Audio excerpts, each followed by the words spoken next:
Hi అండి, ఎలా ఉన్నారండి? ఏం డల్గా ఉన్నారు? ఏమన్నా నైట్ లేట్ అయిందా? లేట్ ఏం కాదండి, అలాంటి లేట్లు కూడా మనకి మీరే చేసి చూసుకుంటారు. అదే అండి, అంటే నిద్రపోతారు కదా లేట్ అంటే వంట చేసుకోవాలి, గిన్నెలు కడగాలి.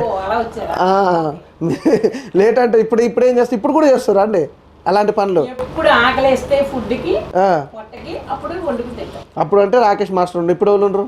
రాకేష్ మాస్టర్ వండి పెట్టేదని కదా. నేను అదే వంట గురించి అంటాను, మీరు వేరే డబుల్ మీనింగ్ అనుకుంటారు ఏంటండి? నాకు ప్రతిదానికి మీద నేను 10 years పైన పెద్ద ఉంటాను. అవును అవును, నా మెంటాలిటీ ఎలా ఉంటుందో ఒకసారి వాళ్ళు. అదేలేండి, మీరు తప్పేం లేదు కానీ కాదు, మీరు పెద్ద ఏందండి, నాకైనా 10 years కాదు, ఇంకా నాకంటే ఇంకా తక్కువ ఏజ్ అన్నా కూడా నమ్ముతారు మీ గ్లామరు. నిజంగా నా గ్లామర్ అలా ఉన్నా నా ఏజ్ అయితే పెద్దదే కదా. అవును, మీ గ్లామర్ వల్ల మీకు ఎప్పుడన్నా ఇబ్బంది కలిగిందా? అస్సలు. కాకపోతే నేను రోడ్డు చాలా మంది మా ఫ్రెండ్స్ అన్నారు డ్రెస్ లేకపోతే నీ ఒకటి చూస్తారట, చీర కట్టినా అలాగే చూస్తారు ఎవరైనా సరే. అది షెడ్యూల్ గిట్లా షెడ్యూల్ అయితే ఇంకా అసలు మొత్తం ప్రతి ఓడి చూస్తారా? అది వద్దు. ఓకే, ఇప్పుడు నేను బండి ఎక్కుతుంటే కూడా నా మీద ఎంతమంది చూసారో అడగలేదు.